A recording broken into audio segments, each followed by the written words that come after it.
firmly and so clearly on this issue. This deal was a terrible deal. It should have never been concluded. There needs to be a change right now. Israeli Prime Minister Benjamin Netanyahu on our show 90 minutes ago talking about the presentation he gave yesterday outlining Iran's nuclear weapons program that ended in 2003 but was much more extensive than anybody knew. I wish we had somebody here who could analyze this. Oh, look who's here. It's Condoleezza Rice, former Secretary of State Welcome. under George W. Bush. She's got a brand new book out. It's called Political Risk. We're going to talk about that in a moment. But, Ms. Rice, what did you think of his presentation yesterday? Well, I haven't read the entire dossier, but I think it just confirms and reconfirms what we've known, which is that the Iranians were lying about their nuclear weapons program for decades. It says to me that the 2015 nuclear deal, the real issue is verification. When you know that you have a country that has lied repeatedly, obviously... Why trust them now? Why trust them now? And so my concern about the nuclear deal had been the verification regime. If anything, this just makes it even more clear that you can't have a verification regime that gives the Iranians weeks to clean up a site before you can go and see it. That's a good point. We haven't even talked about the verification, but a couple of things. This is a few years old now. They got a lot of stuff up front, $1.9 billion, some frozen, some just fees. They have got released from almost all their sanctions. The investment hasn't poured in yet. And if we pull out now, is it a different calculus because they got so much already? Well, I actually think if we pull out now, it's not going to be the disaster that everybody's talking about. I would not have signed this deal. I don't think it was a very good deal. I think we were in a hurry to get a deal, and we left a lot on the table. And as you said, they got a lot up front. The allies loved this deal, and I certainly hope that in their meeting with President Trump that Macron and Merkel talked about ways to improve the deal if we're going to stay in it.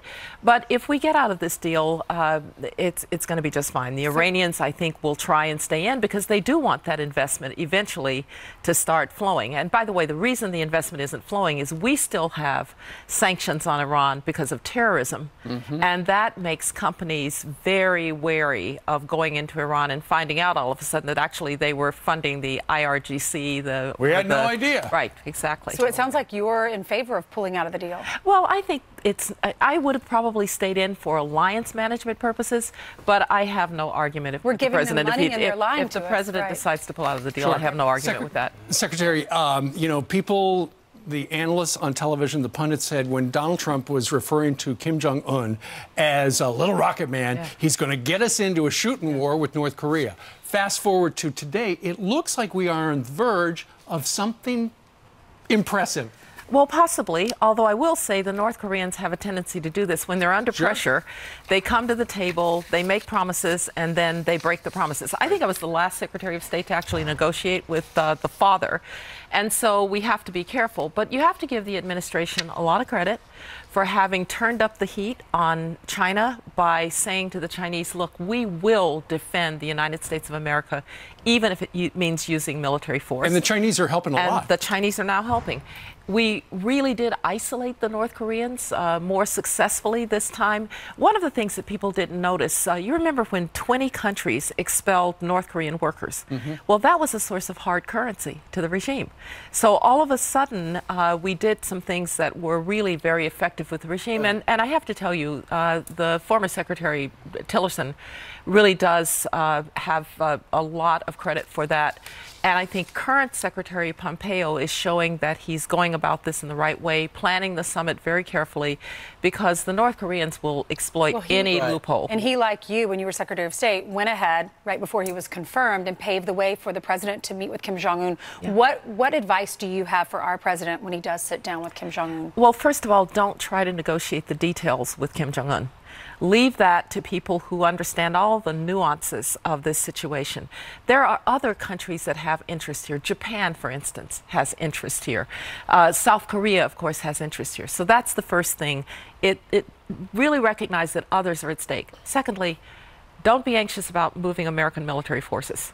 American military forces are a stabilizing force, not just on the Korean Peninsula, but in the region as a whole. And finally, never forget what the nature of this regime really is. This is a regime that murdered an American citizen just a little while ago, a regime where the leader had his half-brother murdered in Malaysia using VX gas, a brutal regime, human rights violations, a death camp for its own citizens. Don't forget the nature of the regime. Where would you have this? Well, probably, certainly not in Washington, certainly not in the White House. There's been some talk of maybe doing something close to the DMZ, to the demilitarized zone between the two Koreas. I think that would be all right. Geneva is always a possibility. They tend to do these things. I think it's less important where they have it, although obviously the symbolism is an issue. It just has to be very well prepared. Sure. And I think the fact that Secretary Pompeo, when he was CIA director, was able to go to Pyongyang and we didn't even know it, that's a good sound. Well, he was our top spy. Yeah, yes. Tell us a little bit about your new book. Well, my co-author and I, Amy Siegert, who is a professor at Stanford, and we taught a school in business, in the business school, taught a course in the business school. We didn't have any materials to teach about political risk. Businesses are facing multiplying political risk. Just think about, would you have thought even a year or 2 years ago that because a great power is behaving badly, that would be Russia, interfering in American elections, using a social media platform, now that's a political risk to those companies. And so the kinds of political risks are multiplying. If you have long supply chains and we're in a trade war, that's a political risk.